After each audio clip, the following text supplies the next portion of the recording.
Before delving into the study of the digital logic design, it is necessary to introduce some mathematical concepts that will serve as a formal model for the representation of logic circuits. In particular, we need to introduce Boolean algebra. Boolean algebra is an algebraic structure. Thus, it can be defined as a combination of a set of elements, a set of operators, and a fixed number of axioms. Boolean algebra is defined by the set B of elements on which operations can be performed. B is referred to as the support.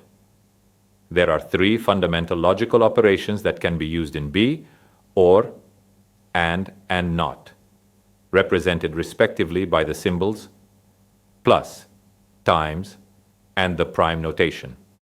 The set B also includes two special elements, 0 and 1, where 0 is the neutral element for the OR operation and 1 is the neutral element for the AND operation.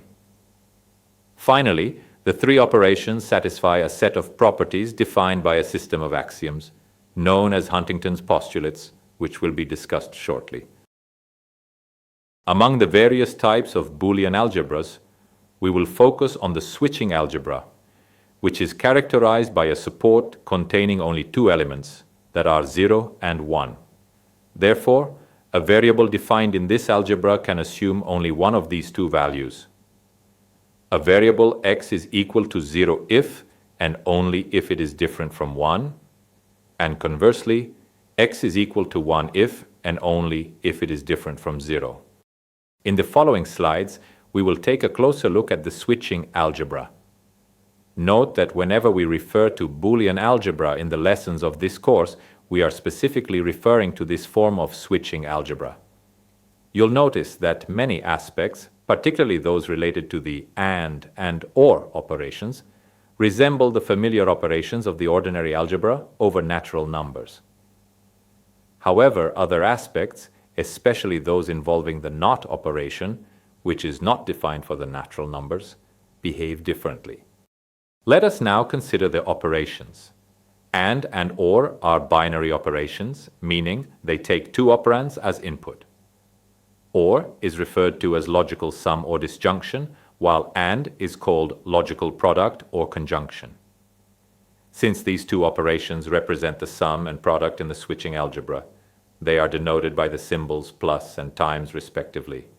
In addition, the multiplication symbol is often omitted. Throughout the course, we will use all three names for each operation interchangeably, and we will often refer to them simply as plus and times. Since the support is finite and small, each operation can be fully defined by enumerating all possible input combinations in a table, as shown in the slide. Specifically, 0 or 0 is equal to 0, while in all other cases, the result is 1. The AND of 1 and 1 yields 1. While in all other cases the result is 0. The NOT operation, also known as complement or negation, is an unary operation. It returns the opposite value of its operand. If the operand is 0, the result is 1, and if the operand is 1, the result is 0. The NOT operation can be represented in various ways, with a prime symbol with an exclamation mark placed before the operand, or with a bar over the operand. Finally, as will be shown in the next lesson, we can construct complex expressions by combining constants and variables as operands together with logical operations. The precedence of operations in such expressions is as follows. NOT has the highest priority, followed by AND, then OR.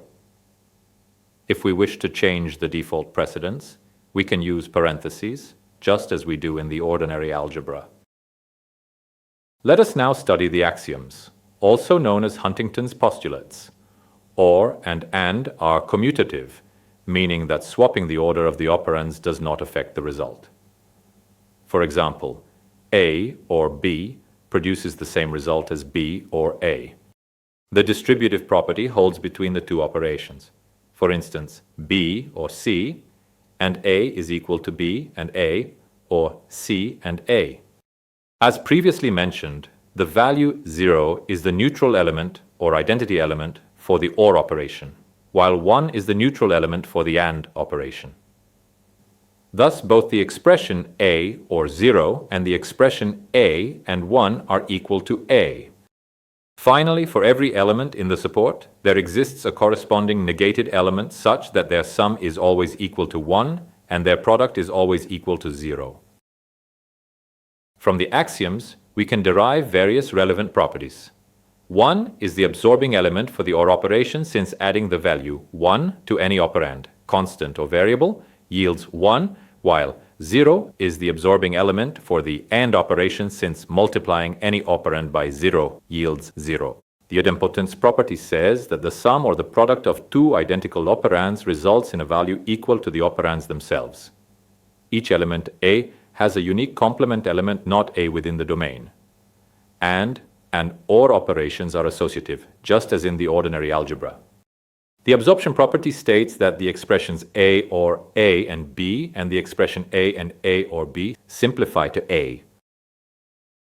The involution property states that applying negation twice to an operand returns it to its original value. The De Morgan's laws assert that the negation of the sum of two operands is equal to the product of their individual negations, and the negation of the product of two operands is equal to the sum of their individual negations. The consensus property is expressed through a more complex formulation, exemplified on this slide by two specific identities, not discussed here in detail. Then, the simplification property states that A, or not A and B, is equal to A or B, and that A and not A or B is equal to A and B. Finally, as you may have noticed, we have shown two identities for each property. This is due to the principle of duality, which states that every identity derivable from the postulates of Boolean algebra can be transformed into another valid identity if every conjunction is replaced with a disjunction and vice versa, and every 0 is replaced with 1 and every 1 with 0. Here is an example where we derive one of the two absorption identities from the other by using this principle. To conclude, let us ask a question. How do we prove the properties we have stated? The simplest method is the exhaustive approach, which involves verifying the property for all possible combinations of input values. Alternatively, we can prove a property by applying the axioms or previously proven properties. For example, let us prove that A or A is equal to A. First, using the neutral element, we multiply A or A by 1. Then, applying the definition of the complement, we rewrite 1 as A or not A, giving the overall expression A or A and A or not A. Applying the distributive property yields A or A and not A. We know that the product of a value and its complement is always 0, giving A or 0. Since 0 is the neutral element for the disjunction, we finally obtain A.